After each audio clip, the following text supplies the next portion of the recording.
1,00,000 మంది శివభక్తులతో కలిసి మహారుద్రాక్ష పూజలో పాల్గొనండి. వెంటనే కాల్ చేసి మీ పేరును నమోదు చేసుకోండి. నమస్తే, welcome back to Suman TV. Texas లో ఉంటున్న ప్రతి భారతీయుని వెళ్ళగొడతాం. ఫ్లోరిడా రిపబ్లికన్ పార్టీ నాయకుడి వివాదం ఏంటి? మెడికల్ డిపోర్టేషన్, అమెరికాలో ఉంటున్నటువంటి ఎన్ఆర్ఐలకు కొత్త చిక్కు. మరి L1 వీసాతో వచ్చి H1B వీసాకి చేంజ్ అవ్వచ్చా? ఏ టెక్నాలజీతో అమెరికన్స్ కి టాలెంట్ కొరత ఉందా? H1B వీసా ఫీజు పెంచిన తగ్గని డిమాండ్, USA వర్సెస్ ఇండియన్స్. మరి వీటన్నిటిపైన ఒక క్లారిటీ ఇవ్వడానికి ఈరోజు మనతో పాటు ఉన్నారు special guest, founder and chairman of global Telangana association నుంచి విశ్వేశ్వర రెడ్డి గారు. నమస్తే సార్. నమస్కారం సార్, అమెరికాలో ఉంటున్నటువంటి ఎన్ఆర్ఐలకి ఇప్పుడు కొత్త చిక్కు వచ్చి పడింది అంటున్నారు. ఈ మెడికల్ డిపోర్టేషన్ అంటున్నారు కదా, ఏంటి సార్ అసలు? యూజువల్గా ఎలా ఉంటుందంటే, మనకు గ్రీన్ కార్డ్ ప్రాసెస్ అయ్యేటప్పుడు కానీ ఇంతకంటే H1B ప్రాసెస్ అయ్యేటప్పుడు కూడా ఏంటంటే మెడికల్ బ్యాక్గ్రౌండ్ చెక్ చేస్తుంటారు. ఎస్పెషల్లీ గ్రీన్ కార్డ్ ఇచ్చే ముందు మాత్రం తప్పకుండా మనకు మెడికల్ డాక్టర్ దగ్గరికి వెళ్ళి ఒక రిపోర్ట్ తీసుకురమ్మని చెప్తారు. ఆ రిపోర్ట్ను 485 అప్పుడు అడ్జస్ట్మెంట్ ఆఫ్ స్టేటస్, అంటే గ్రీన్ కార్డ్ ప్రాసెస్లో పర్ము 140 485 అయినప్పుడు 485 easy basically adjustment of status. ఆ టైంలో మెడికల్ రికార్డ్స్ చెక్ చేస్తారు. తర్వాత బ్యాక్గ్రౌండ్ చెక్ చేసుకుంటారు, వాళ్ళ హెల్త్ ఏమైనా కండిషన్స్ ఉన్నాయా, అంటే ఇది గ్రీన్ కార్డ్ ఇవ్వడానికంటే ముందు జరుగుతుంది.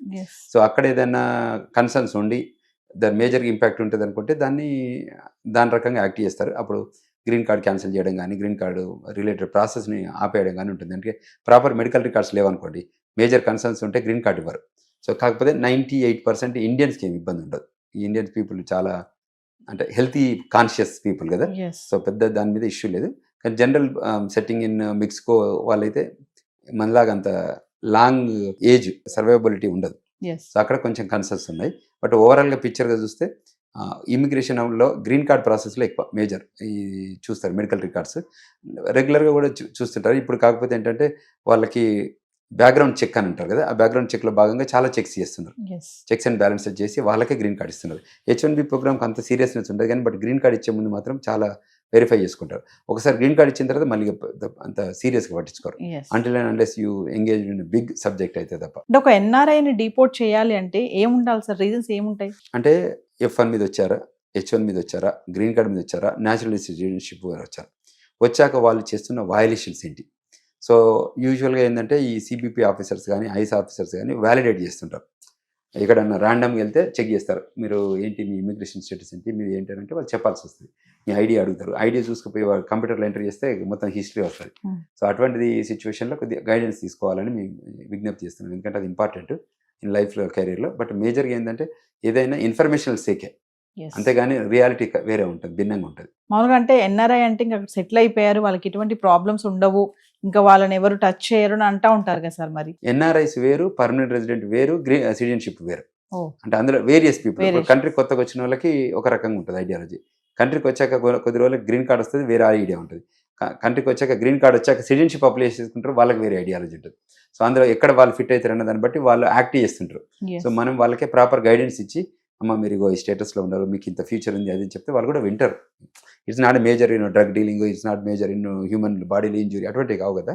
సో అది పెద్ద ఇష్యూ కాదు. ట్రంప్ ప్రెసిడెంట్ తీసుకునే కొన్ని డెసిషన్స్ ఉన్నాయి కదా సార్, ఎప్పటికప్పుడు మారుతూ ఉంటాయి. మరి వాటి వల్ల కూడా వీళ్ళకి ఏమైనా ప్రాబ్లమ్స్ ఉంటాయా ఎన్ఆర్ఐస్కి? యూజువల్గానైతే ఎగ్జిక్యూటివ్ ఆర్డర్స్ తీసుకుంటారు. ఎన్ఆర్ఐస్ స్పెసిఫిక్గా ఇండియన్స్లలో కూడా స్పెసిఫిక్గా తెలంగాణ వాళ్ళకి ఒక మేజర్ వేరే కన్సర్న్స్ ఉంటాయి. సో అవి అడ్రస్ చేస్తుంటారు తప్ప గ్లోబల్ ఇష్యూస్ అని తీసుకొచ్చి హైదరాబాద్లో పెట్టరు. గ్లోబల్ కాన్సులేట్లో, US కాన్సులేట్ ఉంది కదా హైదరాబాద్, దట్ విల్ అడ్రస్ ఇక్కడ ఉన్న eco financial issues, political issues అని అక్కడికి చేరవేస్తుంటుంది ఎప్పటికప్పుడు.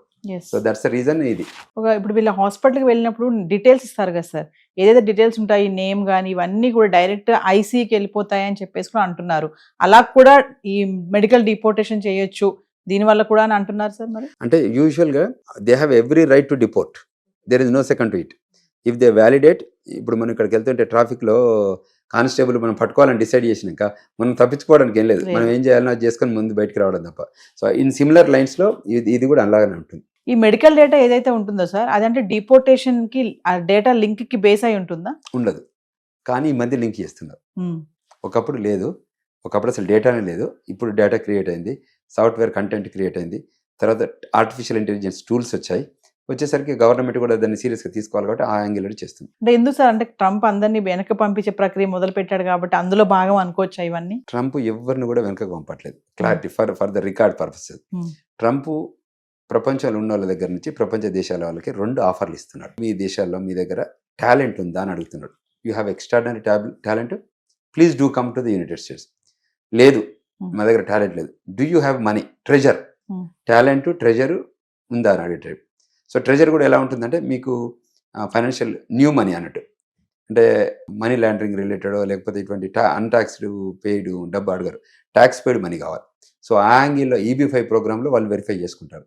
సో అందులో భాగంగానే ఈ డెసిషన్ తీసుకుంటారు. So coming to NRF life గురించి మాట్లాడుకుంటే ప్రజెంట్ టైంలో ఎలా ఉంది అంటారు? అక్కడ వాళ్ళకి సేఫ్ అండ్ సెక్యూరిటీ ఉంది అనుకోవచ్చు అంటారా? చాలా సేఫ్టీ ఉంది, చాలా సెక్యూరిటీ ఉంది. ఓన్లీ కన్సర్న్స్ ఏంటంటే ఎక్కడైతే ప్రిస్క్రైబ్డ్ ప్లేసెస్ ఉంటాయో వాటి దగ్గరికి మీరు వెళ్ళొద్దు. మీరు అక్కడికి వెళ్ళిన పర్పస్ మాస్టర్ చేయడానికి, మీరు ఓన్లీ ఫోకస్ ఆన్ మాస్టర్సే చేయండి. అది కాకుండా మళ్ళీ వేరే ఒక ఏదైనా ఆలోచన విధానం పెట్టుకుంటే అది మీకే ఇబ్బంది అవుతుంది అనే ఉద్దేశం చెప్తున్నాం. సో మేము ఒక 20 ఏళ్ళ నుంచి ఉన్నాం, మేము కూడా గైడ్ చేస్తాం వాళ్ళకి. మీరు ఈ ఇయర్లో ఇట్లుంటే బాగుంటుంది, ఈ ఇయర్లో ఇట్లా బాగుంటుంది అని చెప్తే దాని ప్రకారం గైడ్ చేస్తాం, వాళ్ళు ఫాలో అవుతుంటారు. అక్కడక్కడ సమ్ పర్సంటేజ్, ఇప్పుడు because of the large volume of the people some percentage occurrence will be there. ఆ అకరెన్స్ని మనం మొత్తం ప్రైమరీగా మొత్తం కంపెనీకి చూపించుకోలేం కదా, Yes. సో అదే జరుగుతుంది. Thank you, sir. Thank you very much.